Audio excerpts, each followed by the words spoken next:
Yo, what is up guys? It's your boy Slurpo Seth here, back with another YouTube video. Happy Independence Day to my fellow Americans. Today we are going to be ranking bassists, bass players, on a tier list. And pretty much, I'm gonna be mainly ranking them not as people, but as their bass playing ability. You know, a lot of people say like, oh, I met this celebrity and they were a jerk and stuff, and I don't want to get on all that. You know, you never know if maybe they're just having a bad day and they could actually be the nicest person ever, or they could just be acting nice in front of you and they're actually really weird. So I don't want to get all that mixed up in it. I'm gonna primarily be going off of like how much I like, not necessarily how skilled of a bassist they are, but more just how much I like how they play the bass and the bass tracks that they've recorded in their career. Now, if there's something really strange they did, like something really heinous, then I might include that. But, you know, I'm not gonna lie, this is my list, and usually, you know, it's probably gonna be a little bias, you know, but that's just how it is. So hopefully you guys enjoy the list, and let's get straight into the video. Hey guys, it's Slurpo from the future. And just pardon the way that the tier list me voice sounds, because the way I recorded it, it kind of sounds like shit a little bit. You should be able to tell what I'm saying, obviously, but the quality is kind of ass. So just kind of pardon that, please. Thank you. Enjoy the video, please. First up, we have Starr. Starr. He's got that it factor, you could say. The first two Alice in Chains albums were very good on the bass side of it. He doesn't replicate what the guitar does, which I'm not saying that's like a common thing, but some bassists do that. He's definitely not a basic bassist. Oh yes. He definitely has skill, or had skill, rest in peace. Songs like Wood.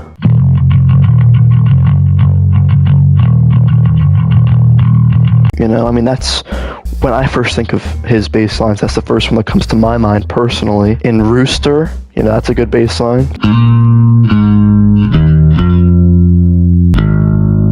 Like don don do do don don. Very solid bass player. Not much to say about him besides that he had skill when it came to the bass. Nothing boring about his bass lines. Fun to listen to. Personally, I think I would give him a B tier because he's good. I mean, like, C is the middle. I'd say he's not mid, but he's not like, he wasn't great, you know. But I do enjoy hearing his bass and the Alice in Chains music. So next up we have Inez. Alice in Chains bassist numero dos. I personally believe that Alice in Chains probably should have stopped after Lane Staley died, and that only leaves Inez not many songs to work with. There are some songs though from the reinvented Alice in Chains that I do like, but when it really comes down to the bass aspect of Inez's time in the band, one that always sticks out to me is a little number called Nutshell. That song is very, very sad, but it is very good, and it was, I mean, the main part of the song is the bass line.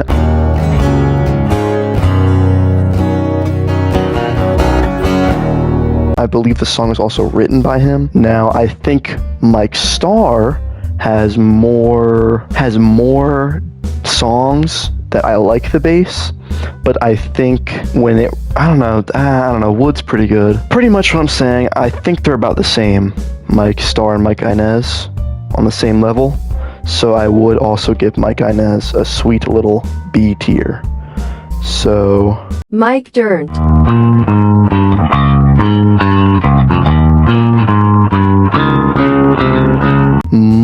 Number 3, third Mike's the charm, Dirnt here. Now this guy, I mean, come on. Now, in earlier Green Day, he has the very quirky bass lines where that's kind of like the ear candy of the song, like the real hook, I don't know how to explain it, like that's like the That's like the hook of the song is like his sweet bass line. He's really doing some cool stuff with the bass while the guitar is just doing chords.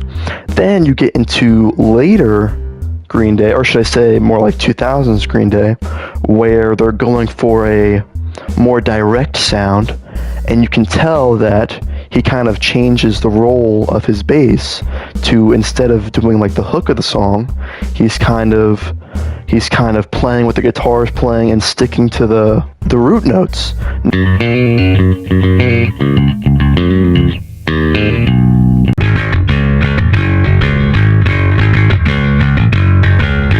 Now, some would say that's lazy, but I actually believe that he's doing this on purpose because I think the band was going for a more direct sound.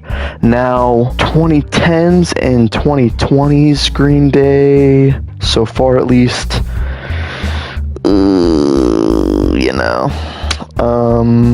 that's a different story. Not in terms of just him, but like the whole band is kind of just ass. I'm not rating bands here, I'm rating bassists. But I would say Mike Dirnt is a damn good bassist, and I think he knows what he's doing. I'm gonna have to give this little fella an A tier. Cliff Burton. The one and only Cliff 'em all. Now I'm gonna have you guys can probably already guess what I'm gonna give this little fella. Cliff Burton is something of an inspiration for countless bassists because he really turned the whole instrument up on its head and really just reinvented the sound that the bass can even make. I mean, before him, nobody has ever made bass sounds before him that he did. A bass pioneer, truly. I think every bassist or bass enjoyer can agree that Cliff Burton is a certified S tier. Jason Newsted.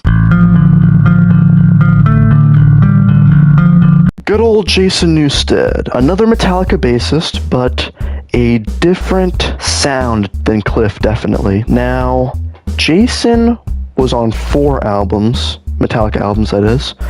That is one more than Cliff, who was only on 3. But Metallica does this thing where they don't necessarily like to show off their bassist after Cliff. They don't really like to use him to their full potential. Very disappointing.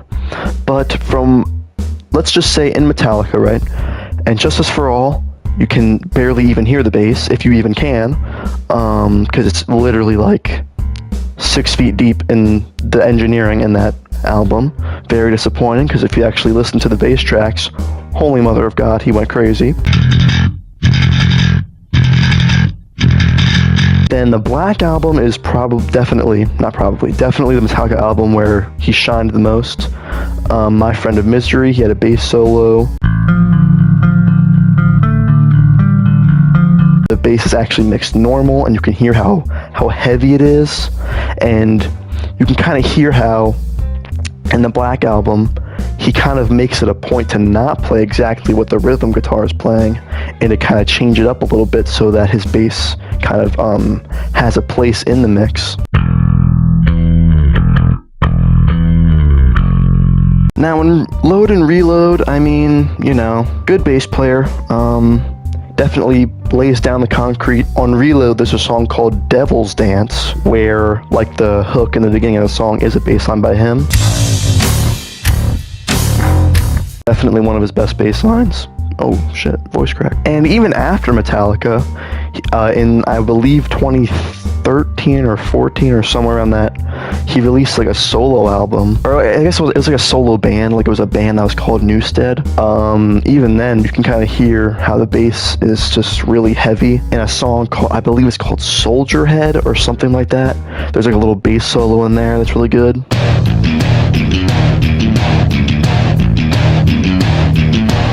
Truly a unique bassist that I think is pretty damn good. From how I'm talking about him, you can probably tell he's obviously an S tier, so yeah. Robert Trujillo. Obviously, if I did the previous two, I gotta get Robert Trujillo. As I was talking about with the Metallica not showing off their bassists or letting them shine through as much after Cliff, this goes for Robert as well. If you look at clips of him playing, you know, you can kind of tell, like on stage, he can do a lot more than they let him do in the studio. You may not be able to hear it in Metallica music, but he actually is pretty damn good at that old bass guitar. Not saying that they don't show it off at all. In a little song I like called Spit Out the Bone by Metallica, there is a little bass solo in there.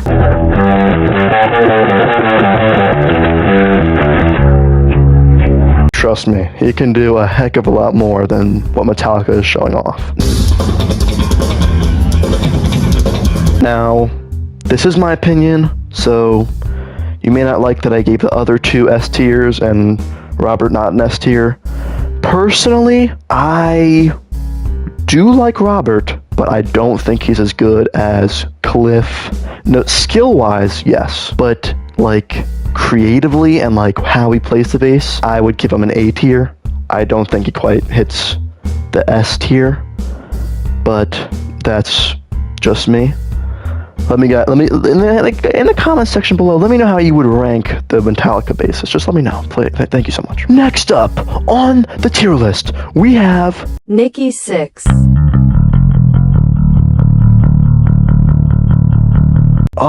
This one is something else. I'm pretty sure somewhere he even like admitted that like in the early years of Motley Crue, he didn't even know how to play bass. And to this day, I've talked about before, he's playing air bass on stage. Like, does he even know how to play bass now? I mean, I've heard him play like bass lines and stuff, but it's like none of his bass lines ever like stick out. It's like, see, you know, you might say how I keep repeating how the bassists I've said before on this list are not boring and stuff, and you're like, well, who is a boring one? This is a boring one. This guy, I mean, come on, dude. Like, who is like, oh, my favorite bassist is Nikki Sixx. Yeah, I mean, like, he's like the leader of Motley Crue, and he has like, you know, I'm pretty sure he writes a lot of the songs and shit. I mean, that's cool, don't get me wrong. Writing songs and shit, that's also important. But this is not a songwriter tier list, this is a bassist tier list. Nikki Sixx definitely, personally, I mean, he's not terrible, so I don't want to give him an F tier, because I feel like there's definitely worse than him. But I'm kind of between like D and E. I would give him a D, but just because he played air bass on stage, I feel like that is just like, that's like criminal. Dude, like why would you do that? So I have to give him an E tier. That's like, come on, dude. Fieldy. Fieldy from Korn. He's definitely different with the bass. You know, he kind of treats it like almost like it's like a percussive instrument, if you will. But if I'm gonna be honest with you, it's cool sometimes. But sometimes I get fucking tired of that, and it's like, that shit kind of gets annoying. I mean, I've heard people say that Fieldy's like their favorite bassist, and I just don't get it. I don't think he really brings anything to the table bass-wise. I just don't get it. Personally, I would say he's fairly mid. Now, I said in the intro that this was, you know, just gonna be their abilities on the bass. But just because, you know, his bass pisses me off, and I do think he's mid, I would give him a C. But I mean, even he's admitted that he's like hit women before and shit. And it's just like, you know what? Fuck you. I'm gonna take off a whole letter just because of that. So you know what? Fieldy, fuck you. Gene Simmons. Mr. Gene Simmons himself. I'm pretty sure this guy's even had a fair share of legal trouble with women, but whatever. That's its own different thing. I'm not gonna talk about that shit. So when it comes to playing bass, I've heard people say Gene Simmons is the Lars Ulrich of bass. I disagree. Gene Simmons definitely is not a great musician. Don't get me wrong. I mean, the problem with Lars is that he can't really keep time, and he's just not very skilled at his instrument. But he's good at writing and shit. And I guess it kind of goes for Gene Simmons. He has that writing ability. I would say Lars is a better writer than Gene Simmons. But Gene Simmons, he doesn't have problems with not playing on time. It's more just like the skill thing. So I would say as a musician, Gene Simmons is probably better than Mars. But like Gene Simmons' bass lines, he doesn't stay on the root. He's not a boring bassist like Nikki Sixx. But he's not anything crazy. I mean, you know, as I said, this is a bassist tier list, not a songwriting tier list. He has written some decent songs, I would say, between the 70s and 90s. A lot of people diss him for his quote-unquote bass solos. I guess they are bass solos. But, you know, the whole act in their show where, you know, he coughs up the blood and he kind of plays the bass. It's not even really a bass solo, it's just kind of him, like, hitting a couple notes because he's trying to be all, like, stoic and shit. I don't think there's any real problem with it because I can kind of tell he's not really trying to be like a show-off. He's really trying to, you know, be the demon and shit like that. And he's trying to, you know, he's like throwing up blood and he's trying to be all badass by, you know, like really playing the bass like all edgy like. So I don't really think there's anything wrong with that. A lot of people say, oh well, he only plays a couple notes there. If you really listen to his bass lines, he's not bad. He's not great, but as a bass player, I would say he's fairly mid. Yeah, he's not a boring bass player, but he's, you know, he's nothing too much. So I'll give him a C tier. Okay, and that was the ninth bassist of the list. We're gonna do 10. I don't know if I mentioned that earlier, but for number 10 we have Krist Novoselic. Now, I do believe I mentioned in a video before that I do like Krist Novoselic, or Novoselic. I still can't remember how to pronounce his name. I'm going to say Novoselic. Hello, I'm Krist Novoselic. And For some reason, Kurt Cobain and Dave Grohl kind of overshadow Krist, which is bullshit, because Krist Novoselic's bass lines are very liquidy, very smooth, and they complement the song so well. Now, there's only a couple of songs where the bass is the real hook. The only two I can think of is Nirvana's cover of Love Buzz and a little number called Lounge Act.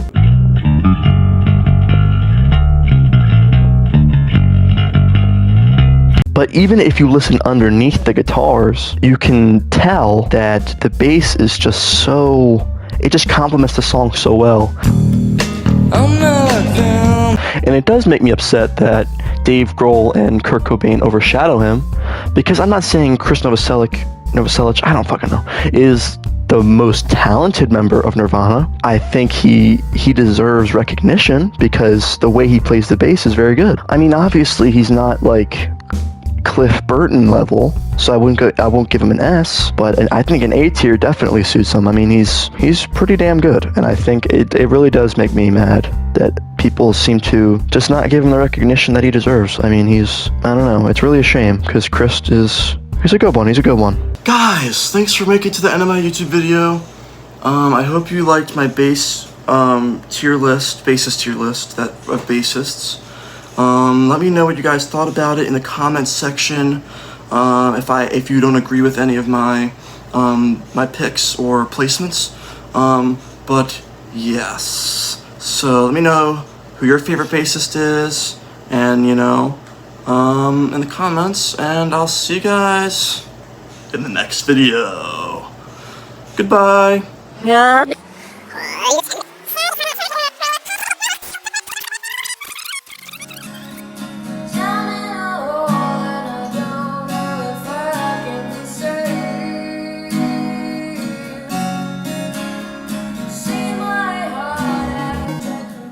Subscribe, or else.